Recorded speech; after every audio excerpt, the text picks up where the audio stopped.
ordering. Let's go ordering into jars.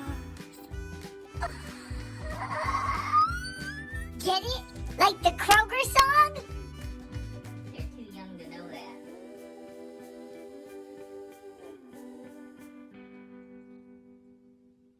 True. All right, welcome back to YouTube with Lubowski. In this video, we're going to be ordering numbers, integers specifically, so no decimals or fractions, just the counting numbers and their opposites. And we want to take all of these numbers and put them in order, if you look at this, from least to greatest. Because this number has to be less than this, has to be less than this one, then this one, then this one. Okay, and number 2, this number has to be the greatest because this number is greater than this one, and we go all the way down to the bottom. So, when we're ordering numbers, in the past, you've ordered just positive numbers. And with positive numbers, you just order them from biggest to smallest, okay? So, we know that the digits are larger, but the way I view it is I like to think of it as, think about 0. So think about what is the biggest number compared to 0, and we want to put it at the greatest spot. So for this, I'm going to look through, and the greatest number is 32, and then there's a negative 32. Well, positive 32 is going to be the greatest. And then I'm going to look for the next one as we get closer to 0 as we start dropping down. So 32, I skipped right over 45. Oops. 45 is the greatest. Then we can write our 32. And then the next one is 18 because 18 is the last positive number. There we have our 0 at this point. There's my 0. All the numbers getting increasingly larger from right to left. Okay. Now to do my negatives, negatives are backwards. So the smallest number is actually going to be the largest absolute value or the largest digit. So that's negative 32. And then my last one to put in is negative 25 because negative 25 is closest to 0. So that can't be the smallest one. All right. Number 2, again, looking at these, it's this number is greater than this number is greater than this number. And so we're going from the greatest to the least, from left to right. So I'm looking for the biggest positive number. That's not it. Maybe 87, 62, 28, 54. It's definitely going to be 87. So 87 is my largest. Then I'm going to compare my other positives. So 62 and 54. 62 is my next largest number. My last positive number is 54. And then we're at that middle mark. There's my 0. Now I need to get progressively smaller. So negative 11 or negative 28. Well, remember that the larger the digit, the smaller it actually is. So negative 28 is actually less than negative 11.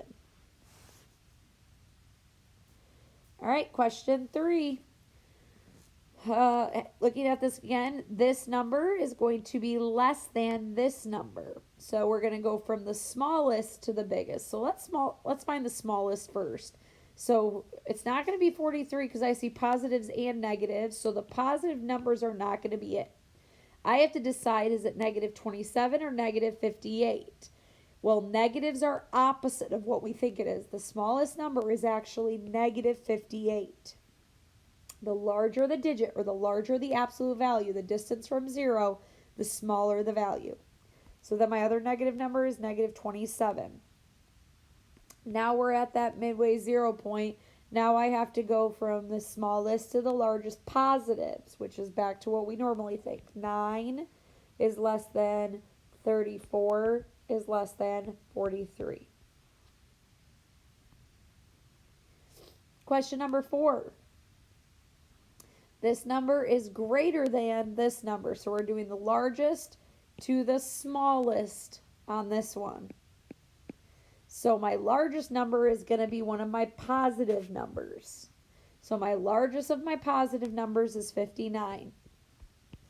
The next largest is 46. And then my last largest is 35.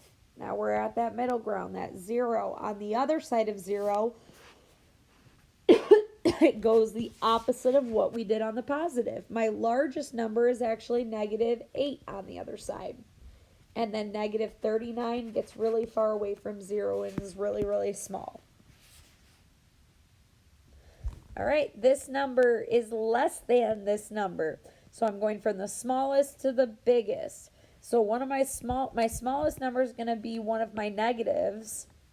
And looking at my negatives, it's the opposite of what we do with the positive. My smallest negative number will be actually the largest absolute value, or the largest furthest from 0, which is -75. Then we have -24, and then -12. Once we hit that 0 mark, it's back to normal of least to greatest. So 16 is less than 35. And our last one, number 6, we're looking for numbers that are greater than the next number. So we're going to start with the biggest.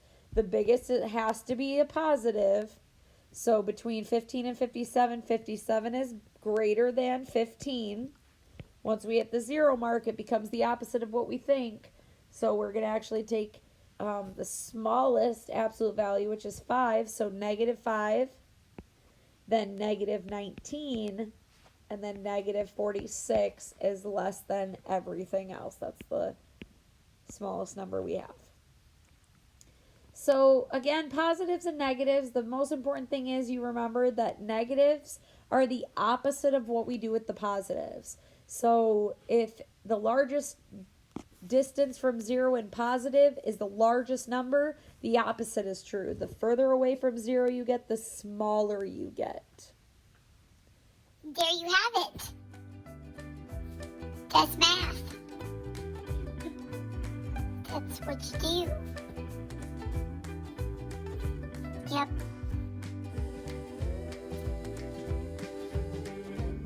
Look at that little tubby thumb.